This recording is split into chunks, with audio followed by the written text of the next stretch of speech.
Voici un simple testeur de MOSFET sans le multimètre. Il suffit juste de toucher pour allumer et pour éteindre.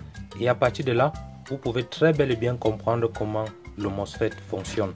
Donc on peut remplacer ce MOSFET par un porte-circuit de telle en sorte que à l'avenir, lorsque vous avez un MOSFET ou bien un IGBT, vous allez juste placer sur le porte-circuit et tester par des touchés. Donc vous voyez là, je peux allumer, je peux éteindre. Et tout ça se passe uniquement sur la grille du MOSFET. Vous voyez là, ça s'allume, ça s'éteint. Le schéma est relativement très simple. C'est fait juste à base de deux diodes montées en opposition. Et la charge ici est représentée par une LED limitée par une résistance de 1 kΩ. Et puis nous avions le moins là et le plus là. Et nous pouvons mettre plusieurs types de MOSFET, nous aurons toujours le même résultat, ou bien de IGBT. Les MOSFET triviales que nous pouvons trouver très souvent dans la casse, nous avions le IRFZ44N, nous avions le IRF5210, ou bien le IRF640A, qui est l'échantillon que nous avions pris dans la casse. Donc même si vous trouvez dans la casse un MOSFET qui est différent comme celui-ci, plutôt que d'utiliser le multimètre pour tester, comme nous allons le faire tout à l'heure, vous allez voir que ça va vous perdre énormément le temps. Donc je peux calibrer le multimètre sur le mode test diode et puis je polarise ainsi. Nous avions les bornes du multimètre là. Avant de tester le MOSFET, vous devez tout d'abord décharger le MOSFET, c'est-à-dire court-circuiter tous ses pattes avec vos doigts ainsi. Et ensuite, vous prenez le moins du multimètre, vous mettez à la source. Vous n'allez rien lire sur le collecteur. Donc vous voyez là, rien, aucune valeur.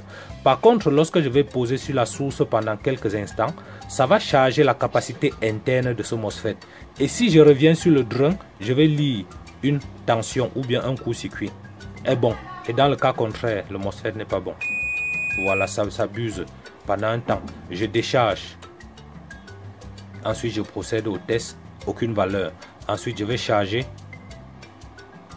Et par la suite, voilà, ça voudrait dire que ce MOSFET fonctionne parfaitement. Et si vous inversez la polarité, vous allez lire la diode Zener qui est entre le drain et la source. C'est un peu comme ça que vous pouvez tester le MOSFET. Et si vous court-circuitez encore les bornes, ça va décharger la capacité interne. Vous reprenez le test, vous n'allez rien comprendre. Par contre, vous allez charger pendant quelques secondes et revenir faire le test, ça va buser. Donc, ça voudrait dire que ce MOSFET est parfaitement correct. Donc, plutôt que d'utiliser cette méthode, vous voyez que ça prend un peu le temps. Vous pouvez câbler un petit montage comme ceci pour souvent faire vos tests à la maison sans souci. Donc, on peut éteindre là, on allume là, on éteint là, on allume là. Ça va fonctionner pratiquement. Nous allons dans un instant faire le schéma afin de comprendre comment ça se passe et comment réaliser cela. Comme d'habitude, nous allons prendre une feuille et un papier. Nous allons schématiser le montage afin que vous puissiez bien comprendre. Donc nous avions le MOSFET qui est là, qui peut être n'importe quel type de MOSFET. Lorsque vous schématisez le MOSFET, voilà comment il se présente. Le MOSFET a trois pattes qui sont respectivement la grille, le drain et la source. Nous avions la cause qui est là. Nous avions la première patte, la grille, le drain et la source là. Grille, drain, source. Voilà comment le MOSFET se passe. Et le drain-ci est connecté sur la carrosserie qui est là. Donc la patte du milieu-ci est connectée sur la carrosserie lorsque vous voulez faire le test. Et puis, pour pouvoir faire ce test que nous avions fait, nous allons réaliser une porte logique à diode à ce niveau. Regardez bien le sens de la polarité des diodes.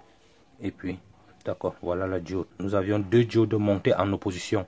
Nous aurons ici, donc voilà, nous aurons le off ici et nous aurons le on là-bas. Vous voyez comment le schéma est tellement sensible. Donc nous aurons on. Là, nous avions on en haut et off en bas, on. Donc voilà comment ça se passe. Et nous avions des diodes. Les diodes sont 1N4007. Vous pouvez prendre le 1N4001. Vous aurez toujours le même résultat. Donc voilà les deux diodes.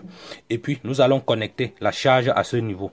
Donc voilà, on allume. Ça marche toujours. Vous voyez très bien le sens de la polarité de la diode. Et avant ça, comme c'est un semi-conducteur, nous allons limiter par une résistance de limitation du courant. Sinon, ça va se détruire. Et c'est une résistance de 1 kΩ. Et puis ici, nous avions une LED. C'est une LED orange. Donc vous pouvez prendre la LED orange comme vous voulez. Donc, et voilà les indications. D'accord, très bien. Et puis ici, nous aurons la source d'alimentation. Nous aurons le moins de la batterie ici. Et puis ici, nous aurons le plus de la batterie. Et la tension que vous avez aux bornes, c'est une tension de 12 volts. Nous avions 12 volts. Là, 12 volts DC. Donc voilà le schéma qui est relativement très simple. Et pour le MOSFET, nous avions ici le IRF 640A. Vous pouvez prendre plusieurs types de MOSFET. Vous pouvez toujours prendre le IRFZ44N. Vous pouvez prendre le IRF2510. Vous pouvez prendre le F1010N. Ce sont toujours des MOSFET. Et ça peut également marcher avec les IGBT. Les IGBT de 25N 120FL. Donc 25N. D'accord. Ce sont les IGBT qui peuvent délivrer un courant de 25 ampères. Donc voilà les différents types de MOSFET que nous pouvons tester. Vous pouvez toujours récupérer ces MOSFET dans la casse. Donc vous voyez là que nous n'achetons rien. Nous prenons le chemin sur la casse. Voilà comment il fonctionne. Donc je vais encore retester. Vous voyez là, nous avions le off là. Nous avions le on là. Nous avions off. On. Vous voyez comment le schéma est relativement très simple. Donc nous allons mettre le nom. C'est un testeur de MOSFET sans multimètre.